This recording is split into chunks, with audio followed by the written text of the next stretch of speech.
Hello once again, Maize and Blue fans.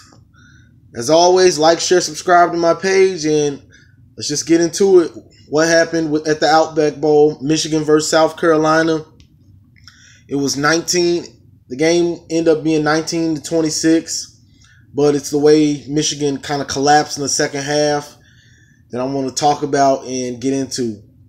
So, Michigan played South Carolina, of course, and the first half, it's a lot of field goals and things like that. Second half, Michigan got it going and got up 19-3. Then they basically just collapsed and gave off 23 straight points and lost 19-26. But let's just get into the things that happened and what we can expect next year and why things went that way. So for the most part, Michigan was controlling this game, and they just had crucial turnovers, whether it was a fumbled handoff with it was a 3rd and 1, and they give the ball to McQueen, who is a tight end, and he just fumbles it. He just drops it. He never gets the ball in his hands all the way. One, why are we giving a handoff in a bowl game to somebody that has not ran the ball pretty much at all, and I know for sure hasn't took any hands-offs at fullback in a meaningful game? So why is he getting a handoff? The game was in Tampa. I stay in Tampa. So I know it was misty rain all day. It wasn't raining hard or anything. It was just a misty rain, which is why you saw so many fumbles. But it was a wet day in Tampa. So why is he getting a handoff at all? We have capable fullbacks. Like, why are we giving him the ball at all? So that was just a dumb mistake right there. And on offense, we need to stop trying to be this old school two wide outs and stuff like that. That's played out. Like, to play that game, you need Bama. You need players like that, 5-star recruits everywhere.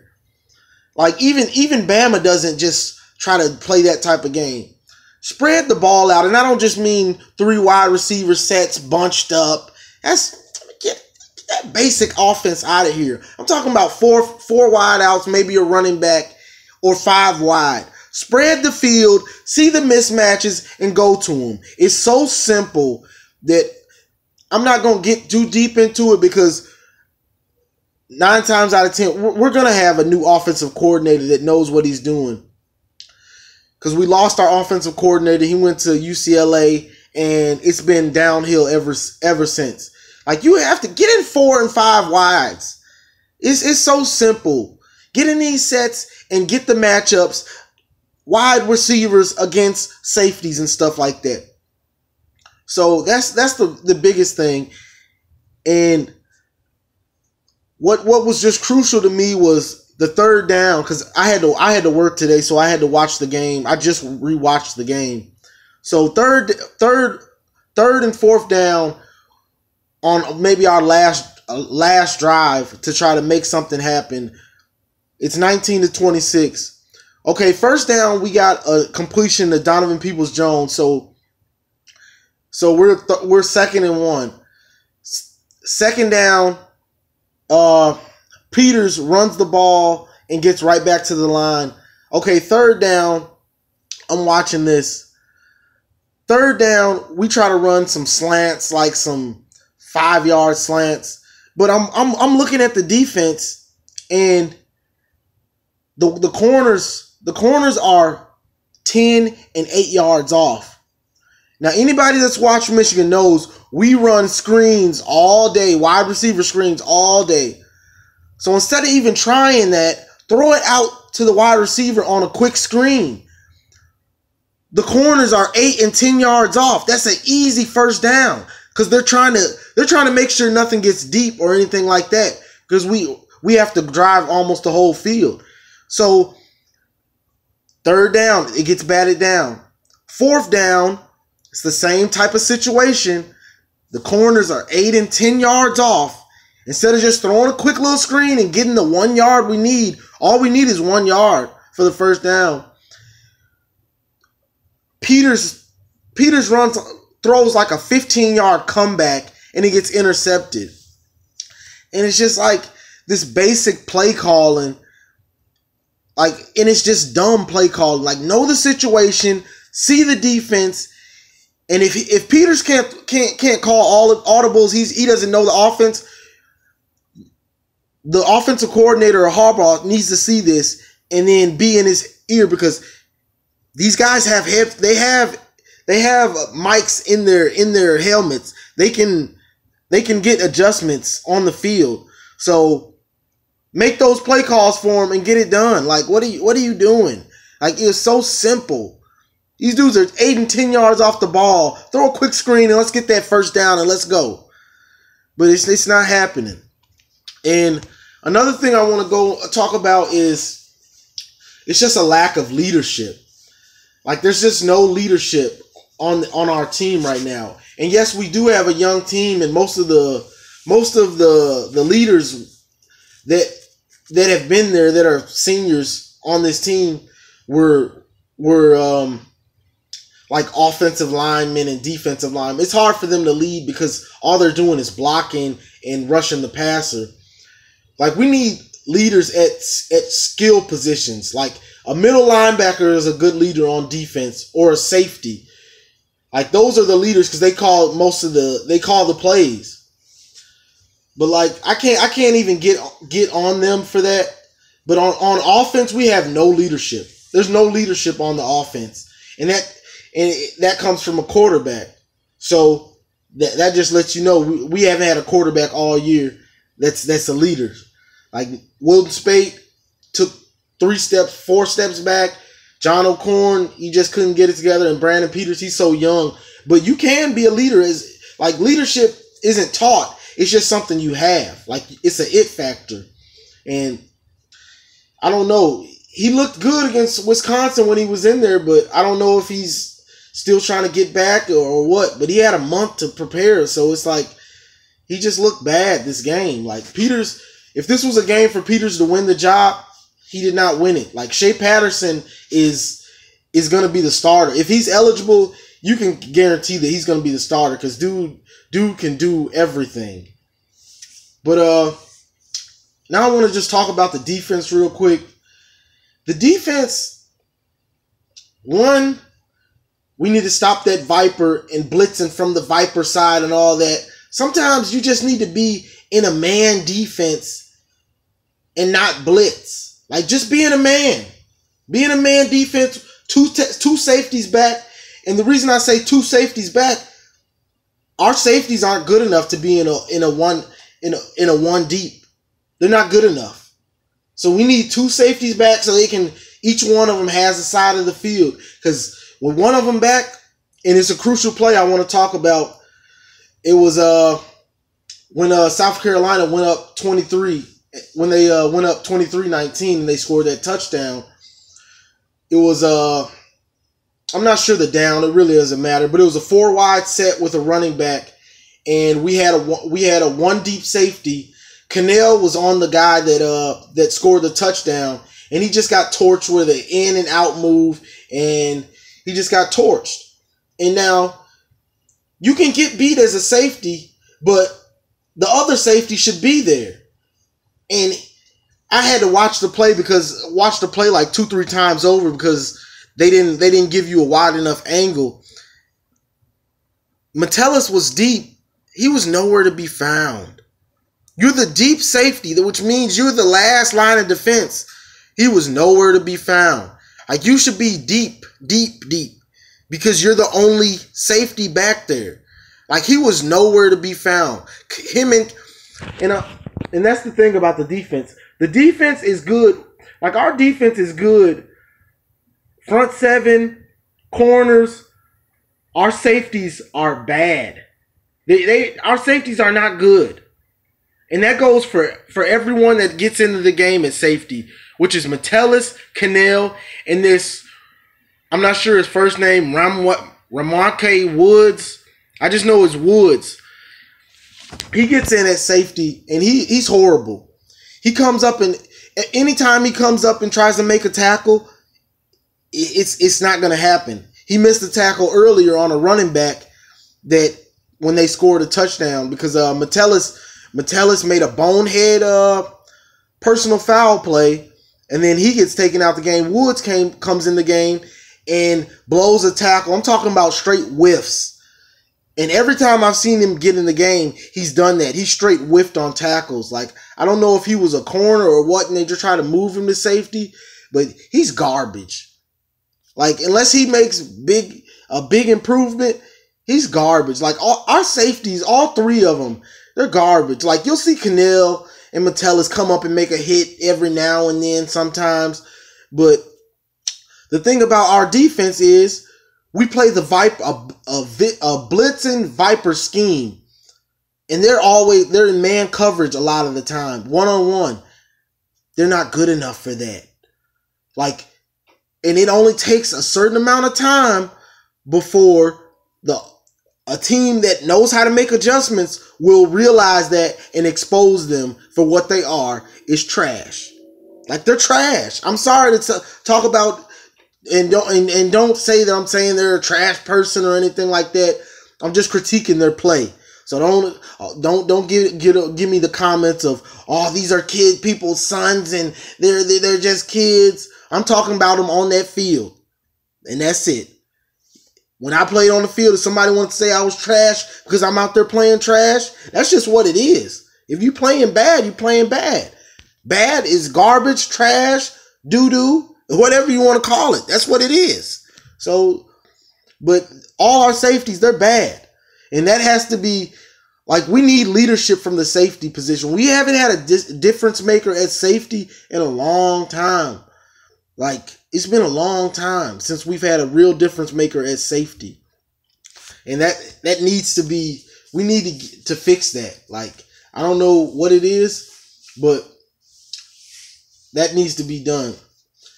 And so that's all the defense played pretty good for the most part, but when they give up points, you can almost guarantee those safeties are in the area somewhere or not in the area where they're supposed to be or where they should be. You can guarantee it. Just go back and look at all the plays when we give up big plays. You can, one of those safeties is doing something they're not supposed to. But special teams, Quinn Nordine, big game. You showed up. That's a plus for next year because he got back his mojo. But Donovan Peoples-Jones, he just muffed the punt. Just took a bad angle on it. Just took bad positioning on the ball, and the ball hits him right here, which is always bad for you when you're trying to catch the football on a punt or a kick return. You don't want that ball to hit you right here because it's hard to get it. If your hands are like this, you're not going to catch it when it's right up here. And that's just from experience. You're not going to catch it. You have to get that positioning right so you can catch it right here in that bread basket. So that's all that happened. He's young, so I'll give him a break on that. But for the most part, it's just mistakes and a lack of leadership. And Michigan we have to get over that. Like, and one more thing, strength and conditioning. And Harbaugh has noticed this also. So I've heard that Arkansas's strength and conditioning coach will be coming to Michigan. It'll probably be announced in like a week or two. But we'll be getting his new strength and conditioning coach because Harbaugh said he wanted to see that jump up because it's just if you want to be a top program, you need to be a strong program, and that's in the trenches and on every level, so you can lay that wood. And you when you're stronger, you get faster. You can play longer. You don't get as tired. So strength and conditioning is big. Because if you want to compete with teams, when you get those fourth downs and stuff like that and those third downs and you need to stop a team on defense, that comes into play. So on every level of the game, that comes into play. You want to always be the strongest team. And that's what Harbaugh said. He wants to be the strongest team in the Big Ten. And he as you can see, we weren't. Like, you go up against teams like, and that's why you see a team like Iowa always come to play like even when they're not having a great season, when they play a team like Ohio State and they're undefeated, and Penn State and these teams, they come and they hit you in the mouth because they're strong and they're well coached, but you have to have the bullets to execute, the bullets in the gun to execute. Like these dudes they have these players that are big and they're strong. Like their strength and conditioning is where it should be. But that's just all this goes into being a top program. And Harbaugh's, he's trying to get it fixed. He's trying to get everything on track, because next year is a real year with no excuses. Like, especially if Shea Patterson is eligible, which he probably will be. But even if he isn't, these are Harbaugh's quarterbacks. Whether it's Dylan McCaffrey or Brandon Peters, they're his guys. So there's no excuses, because we will have two good running backs. Well, that'll be juniors and seniors. We got wide receivers they were young this year. Next year's another year. You will have a stable of running backs and wide receivers, stable of tight ends. So no excuses there. Excuse me. On defense, we're gonna have most of the defense is coming back. So you can expect our defense. I mean, we always have a top 10 defense, but they were young this year. So you can only expect most of these dudes to get better, because we're only losing like Brandon Watson at corner, Monet, and Hurst. Those are only 3 dudes I think we're losing. So Hurst was a beast. I hate he's leaving, but it is what it is. You're going to lose 3 players and the rest of the defense is coming back. Like, that's top defense. Like, you can already count that in. So, but only thing that I hate is those safeties. Like, we have to get our safeties on board with with what they have to do. It may just be they can't cover. Like, it just might be what it is. They just can't cover. Some dudes can't cover. They can hit and come up and make plays, but they just can't. They can't cover, and that just might be what it is with Metellus and Cannell. They just can't cover. But one, you don't want to put your safeties in positions to fail anyway all the time. If you know that they're not good in coverage, then you shouldn't be trying to put them in man coverage all the time. Like, if you know they can't cover, why are you constantly blitzing on these downs on wide receiver, on sets where there's 4 and 5 wideouts? Why are you blitzing and making these dudes be in man? You're putting them in a position to fail. That's the main thing right there. Don't put these dudes in position to fail. But hey, it's next year. Next year is the year. I mean, this season is over, and the bowl game didn't matter. So I'm just talking about what I see and what we can expect next year. Because like these safeties, they'll be there next year. Peters, they're gonna be there next year. So, but this game just showed for everybody that was saying, "Oh, Brandon Peters, this and that. Why do we need Shea Patterson?" That's the reason we need Shea Patterson, because that dude is a Manziel type. I'm talking about wily, runs around, can make touch throw, pinpoint passing, throw dudes open. He's got a gunslinger mentality, but hey, so what? You can coach a player on that, but I'll always take Brett Favre was a gunslinger. I'll take a gunslinger all day. Just like Johnny Manziel was a gunslinger. Johnny Manziel won a Heisman. So I'll take that.